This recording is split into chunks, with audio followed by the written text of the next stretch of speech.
কোনোভাবেই কমছে না হামের প্রাদুর্ভাব। প্রতিদিনই আক্রান্ত হচ্ছে প্রায় ১,৫০০-এর বেশি শিশু, মৃত্যু হচ্ছে প্রায় ১০ জনের।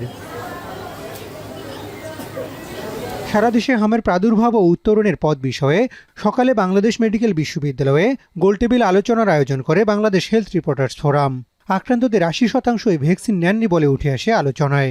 Most importantly, immunity gap. Most importantly, unvaccination case. অনেক 80% unvaccinated baby.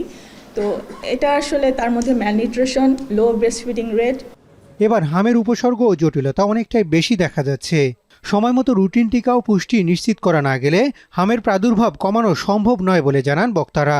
আমাদের ম্যানেজমেন্ট হবে মেইনলি সাপোর্টিভ।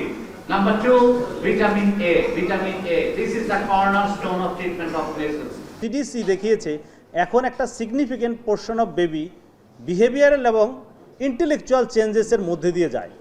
আরও অন্তত 1 মাস শিশু মৃত্যু দেখতে হতে পারে বলে সতর্ক করেন জনস্বাস্থ্য বিশেষজ্ঞরা। এ অবস্থায় জাতীয় জরুরি পরিস্থিতি ঘোষণার দাবি তাদের। বলেছেন প্রাদুর্ভাব, সব বক্তায় বলেছেন আউটব্রেক। মহামারী কারো বলছেন না। আমাদের যারা দায়িত্বপ্রাপ্ত আছেন তারা এতে অখুশি হবেন। ইউরোপে আমেরিকাতে যে হাব সেটা বলছে এপিডেমিক অফ মিজেলস। এ সময় স্বাস্থ্য অধিদপ্তরের মহাপরিচালক জানান ২০২১ সাল থেকে হাম রুবেলার ভ্যাকসিনের কাভারেজ কমতে থাকে। ২০২৫ সালে ক্যাম্পেইন না হয় আউটব্রেক হয়। আর স্বাস্থ্য সচিব জানান দেশে ভ্যাকসিন উৎপাদনের প্রক্রিয়া শুরু হচ্ছে।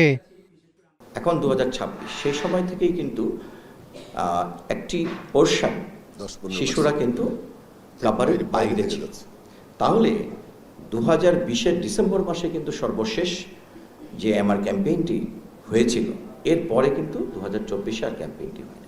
এখানে যদি ইন্ডাস্ট্রি বা এই সেট আপটা যদি ঠিকমতো হয়, এই প্রকল্পটা যদি আমরা যথাসময়ে বাস্তবায়ন করতে পারি, তাহলে আমরা মনে হয় একটা আন্তর্জাতিক মানের একটা ভ্যাকসিন উৎপাদন একটা উদ্দেশ হয়ে যাবে, যেটা ভারত। বর্তমান পরিস্থিতিতে সরকার স্কুল বন্ধের মতো চিন্তা করছে না বলেও জানান স্বাস্থ্য সচিব। স্বাস্থ্য মন্ত্রণালয়ের তরফ থেকে আমরা এরকম। হাসান আল মাহমুদ, এখন, ঢাকা।